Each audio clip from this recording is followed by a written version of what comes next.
Meu nome é Luiz Prado, eu sou fotógrafo e artista visual. Comecei em 93 como assistente de fotógrafo. Naquela época, a fotografia era analógica, então você tinha que ter um vasto conhecimento não só de filme, quanto de revelação.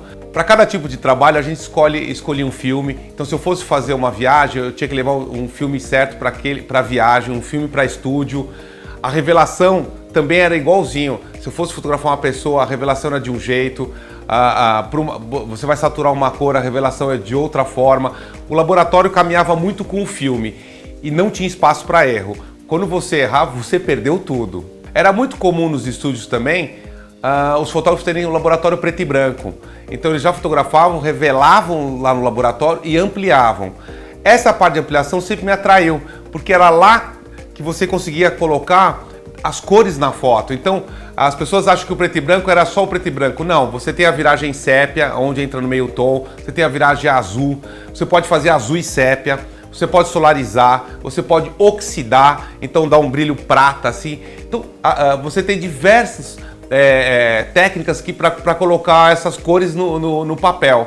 A mesma coisa no filme, no laboratório, você consegue fazer uma revelação de um filme cromo para papel e vice-versa, e as cores ficam super loucas, assim, o céu fica de uma outra cor, tudo muda. Isso já me atraía bastante. Logo em seguida, eu monto meu estúdio, aí eu já começo a trabalhar com publicidade e continuo com o trabalho de natureza e paisagem. Depois de um tempo, você começa, mesmo com o trabalho autoral, você começa a ficar muito restrito, assim.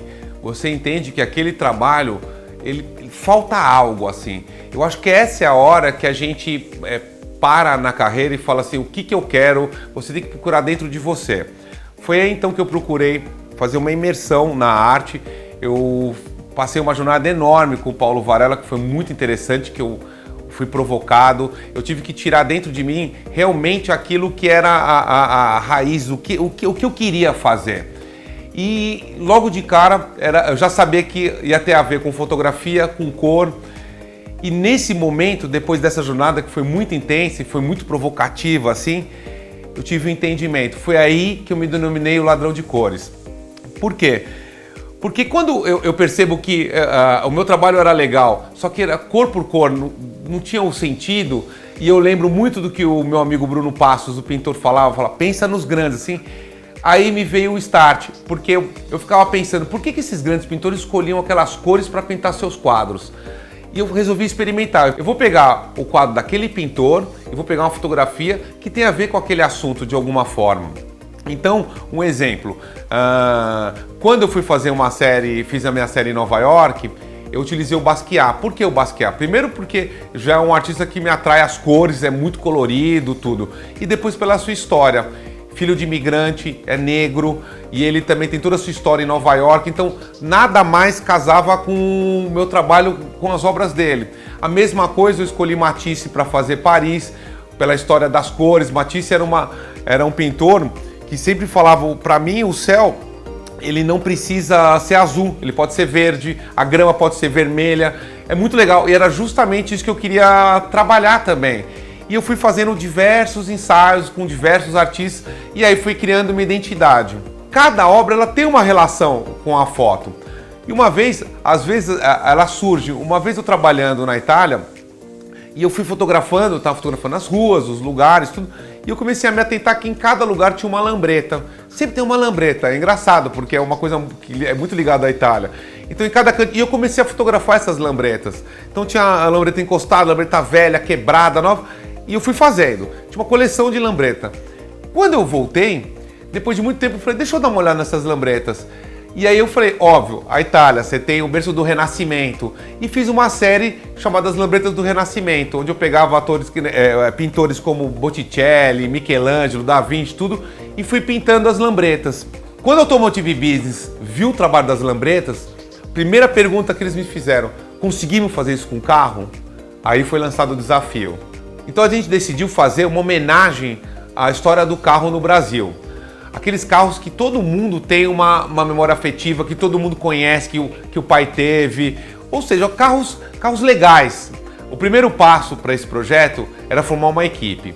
Então a gente contava com um curador de arte para que escolhessem as obras que fossem mais relevantes, também fossem legais de ver. Assim, eu acho que o legal era também trazer um pouco da história dessas artes.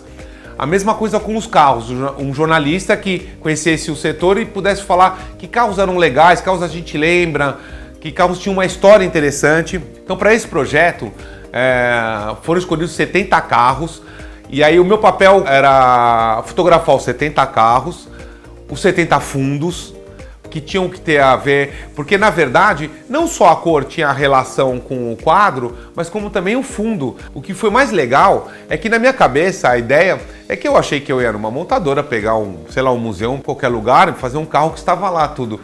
Eu não sabia que existia o mundo dos colecionadores. Vocês não têm ideia.